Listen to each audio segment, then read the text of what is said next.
Welcome to the NC Spin After Spin. Additional comments from our panelists just available on our website. I want to ask each of you, what do you wish you had said on last week's show, but you didn't? John Hood, I'll start with you.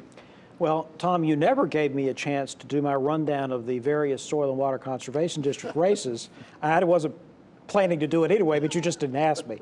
But what you normally bring that up. Of course, I think correctly. it's really important that we note that those races are elected. That's all we need to say about them. Yeah.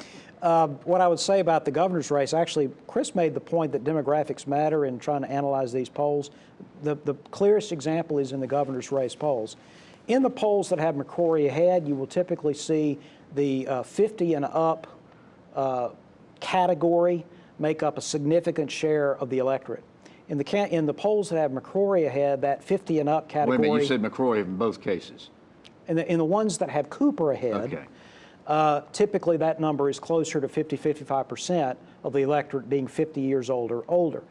Significant difference, 15, 20-point differences in that one demographic.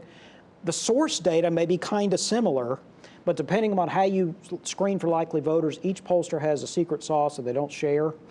And then the question after you screen is, do you then wait for demographics? Or do you wait for demographics and then screen? I mean, these are all decisions that different pollsters make different ways, and it could absolutely mean some pollsters will look prescient on Election Day, and some will seem as if they got it completely wrong. Interesting.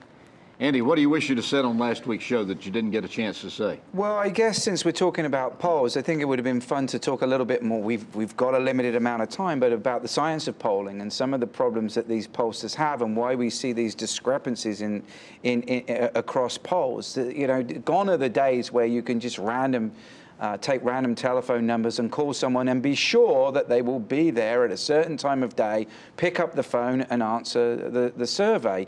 That's gone. Now you've got to use a combination of the internet. You've got to try to use cell phones. You use landlines. Do you use actual people who are asking the questions? Do you use computers? And I think a lot of the discrepancy we see is not the fault of the pollsters. It's these tremendous hurdles that they have to overcome. And that's why we're seeing, 3 for Cooper in September, 3 for McCrory, 1 tied. Joe, what do you wish you'd have said on last week's show? We talked a lot about the down-ballot races in the Council of State, and one of the observations I would make is this is probably as strong a slate of candidates that the Republican Party has had probably ever in a modern political history of North Carolina, but they've not raised much money. In a state that's as competitive as North Carolina on a partisan basis, if both the Democrats and Republicans had equal sums of money to compete in these statewide Council of State races, I think we would have a very different battlefield. The challenge is there's probably not enough money in the political coffers to raise a sufficiency in 20 races. Well, is that because the candidates at the top are vacuuming away the money, or is it just lack of interest, or what? Well, some part of it is that the history of North Carolina, for whatever reason, the citizens wanted to elect all of these statewide offices. In many states, these positions are appointed by the governor. It is very difficult to break through and explain what the function of an office is and your qualifications for it when you're in competition with so many better funded campaigns. And so we'll just have to see if the Republican Party in its ascendancy continues to come up with strong statewide candidates.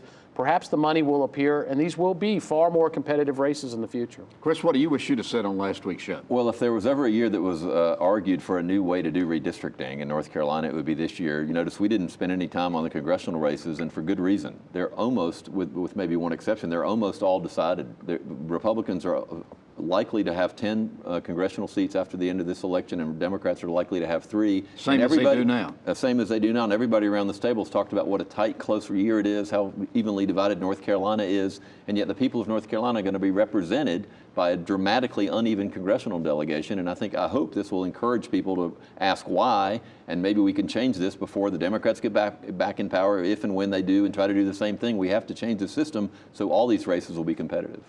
Well, thank you for watching the After Spin. We'll have more video all during the week on ncspin.com.